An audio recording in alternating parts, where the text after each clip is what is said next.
Polarization isn't just dividing dinner tables anymore. It's turning deadly. In the wake of the Charlie Kirk tragedy and now the ICE office shooting in Dallas, the role and responsibility of opinion journalism has never felt more urgent. Should columnists pull back, lean in, or rethink their approach altogether? Today on E&P Reports, we're joined by Nicole Russell, one of USA Today's leading opinion columnists. Nicole has spent more than a decade writing on politics, culture, and policy, with bylines not only at USA Today, but also in outlets like the Washington Examiner and the Federalist. Her columns have been known to lean right, challenging conventional wisdom, and have offered a conservative perspective on some of the most hotly debated issues of our time. Nicole, it is such an honor to have you on the program. Thanks for joining us. Thanks for having me. I should, warn you, Rex Humpke was on the show about, just when he joined USA Today. So I think it's only fair game we bring you in as well. Absolutely. And I'm looking forward to chatting with you. As a matter of fact, I want to ask our audience to stay with us. After a quick break, we'll ask Nicole how she balances a strong voice with responsibility and how she believes local news publishers should approach opinion journalism in today's polarized climate, where commentary can either build trust or fuel division.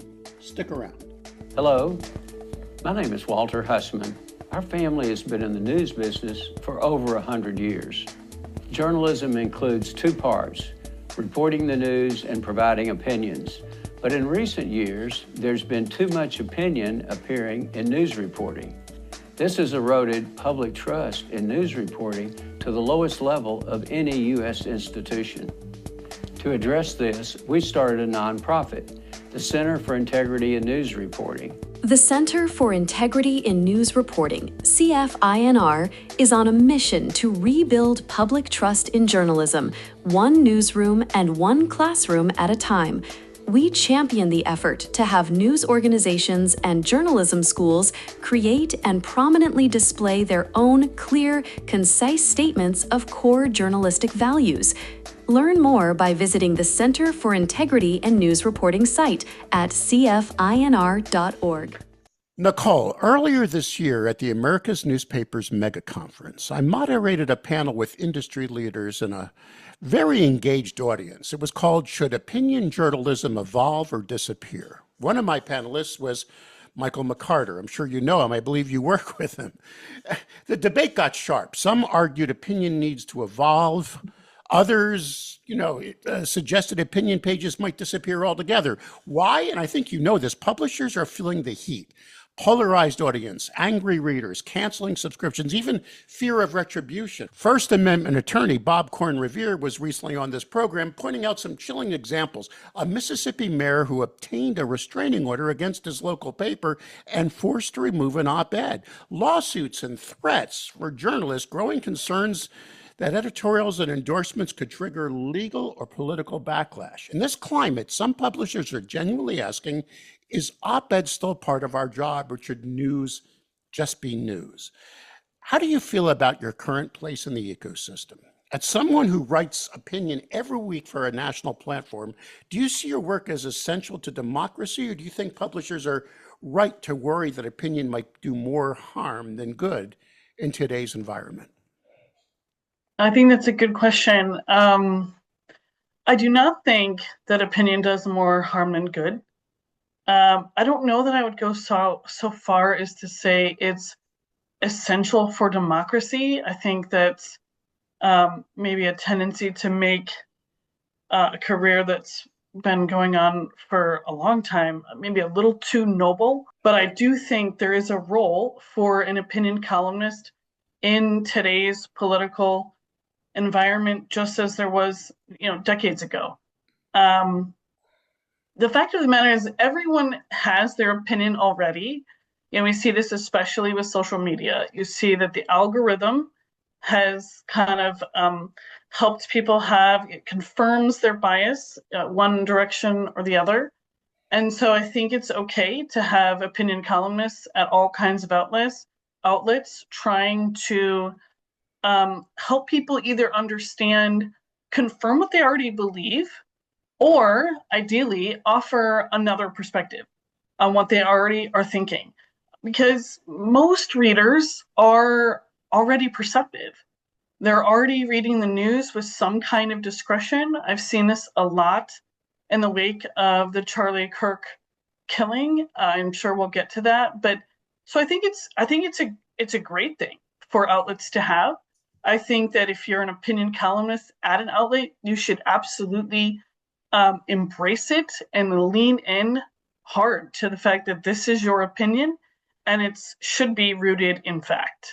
All right, so let's discuss this. We're living in a moment where rhetoric can have real consequences, from the Kirk tragedy to the ICE shooting.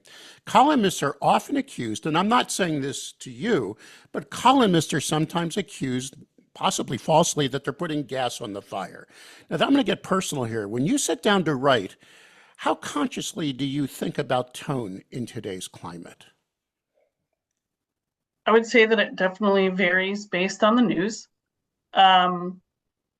Typically I'm covering, I would say not really super hot button issues. It's going to be something related to the Trump administration, maybe some polling. Obviously, there's going to be breaking news involved on occasion.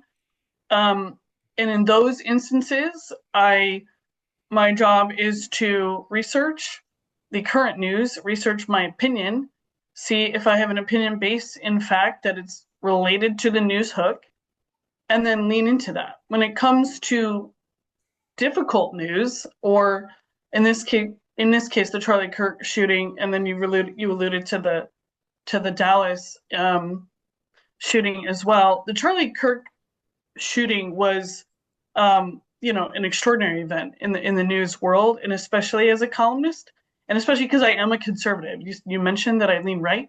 I definitely do. I did not know Charlie personally, but I have a lot of friends who do. A lot of people in my circle who knew him personally, were texting him, friends with him. So it did hit home pretty hard. I was really proud of USA Today, our opinion team, because we did take it very seriously right away. We had an all hands on deck meeting. We discussed immediately, the news at the moment was simply that he'd gotten shot. We didn't know anything else. And so we immediately tried to figure out what are we all going to say? And particularly, what are the conservatives going to say? So I don't know that I consciously think that I need to tone myself down. I don't know that I don't think I have that kind of language in my head per se. I do think about what do I want to say in this moment that's valuable and unique? How can I add a unique and pressing perspective to news that is going to be jarring to the people who read me? Because the people who I would love to say that I garner readers of all stripes, but I probably mostly have a center right audience. That's our goal for me, is to bring more conservative readers into USA Today.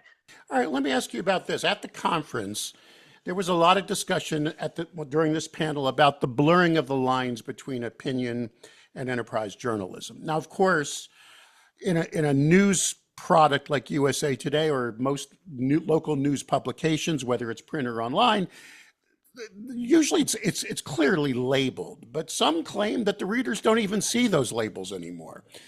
Do you think audiences today fully understands the difference between news and opinion? And what could writers and publishers do to make that distinction cleaner, assuming that you believe there should be a distinction between the two? Yeah, there should absolutely always be a distinction. Even when I do what I'm doing now, radio interviews, TV, I always try to help people understand this is that I am coming from an ideological standpoint. I think there's value in that. I think you should lean into that. So I definitely think there's a difference, and there should be a difference. As far as it shouldn't be confusing to readers. If readers are confused, that is a problem probably with your outlet and your publisher. I think it should be very clearly marked that something is opinion. And if it's not, that's often something honestly out of the hands of the columnist. That's something that should be clearly delineated. I think there's absolutely value in both, and because of that value, it needs to be really clear. On my panel, there was a lot of discussion about unsigned editorials, political endorsements, running syndicated voices like yours versus local voices. And actually, believe it or not, we were doing polling in the audience. It was a 50-50 split. Some in the audience said, I have stopped all endorsements. I've stopped running writers like you or like Rex Humpke. I'm out. I'm just going to focus on what I do, which is report, report, report. From your perspectives, where should opinion sections go? On a local level, and of course you write on a national platform, but you're picked up locally as well. What do you think the ecosystem should be, in your opinion? That's interesting. I'm asking an opinion person an opinion, but please, where do you think we should be Right. as an industry? What else is new? I think I did used to write for a local outlet here in Texas. And as you mentioned, I do run nationally, but also our local outlets pick me up, and Rex and all our other writers. I think that, I guess I'm going to give an answer probably my audience may not love, which is that I do think that is up to the local outlet. Of course, I would say from my perspective, there is value in a national voice, because a lot of people, so if you're a local reader and you care more about local news, that's what you're gonna pay attention to, and that's fine. Typically, we've noticed that readers like both. They like a mix of local, because that's their life, and their mayor or what have you, whatever's happening in their bubble. But most people are also paying attention to national news. And so I think that is important. As far as endorsements go, I don't know that they have added a lot in the last few years. I do see some kind of waning interest in, for example, like editorials from local papers, doing an endorsement. I know there's politicians themselves who won't even interview, with a local paper, because they have found it's simply, they almost would get more reach like on X or doing an Instagram video. And I think in some ways we want to roll with the times, and we do want to evolve and embrace the future. And at times I think there is maybe a little nostalgia with those sort of old school, hey, let's sit down with the local paper, let's have an interview about your stances on issues. And I think sometimes it's unfortunate that that's lost.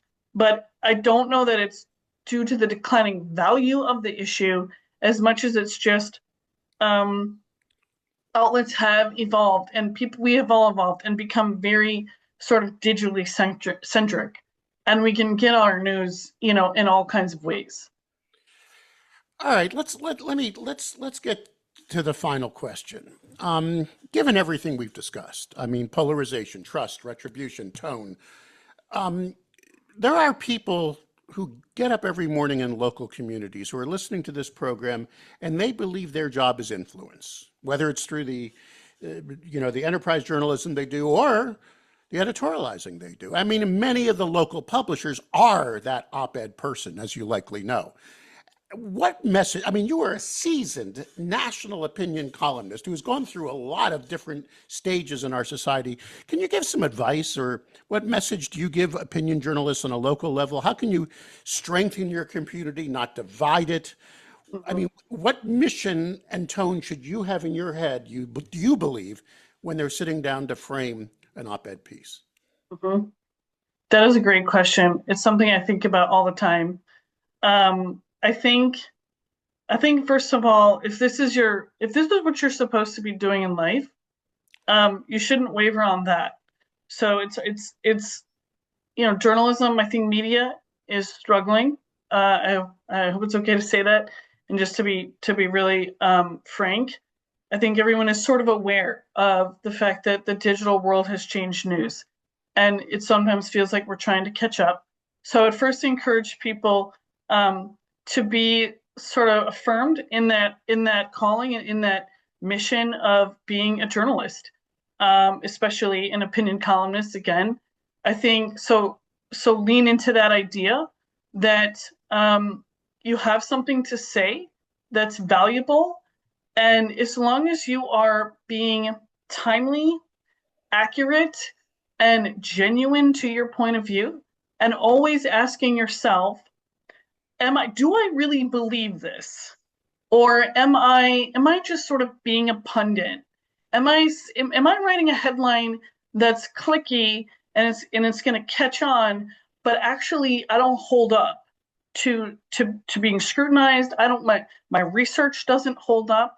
So I think you should constantly ask yourself, or encourage yourself to be accurate, to be timely, to ask yourself, why am I giving the readers this perspective right now, so that they can connect those dots? So, like, for example, with Charlie Kirk, we have a whole country that is shocked, that is grieving, that is angry. Some people felt vilified, I think, and basically the whole thing was stunning.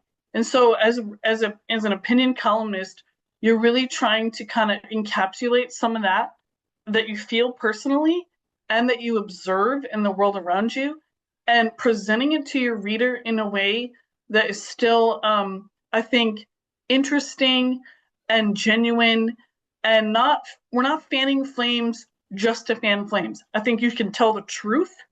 I think you can be genuine and present your point of view as you see it, we're not being provocative just to be provocateur. I don't think that's valuable. So I would encourage opinion columnists to always ask themselves, do I think this is just going to make the rounds on Reddit?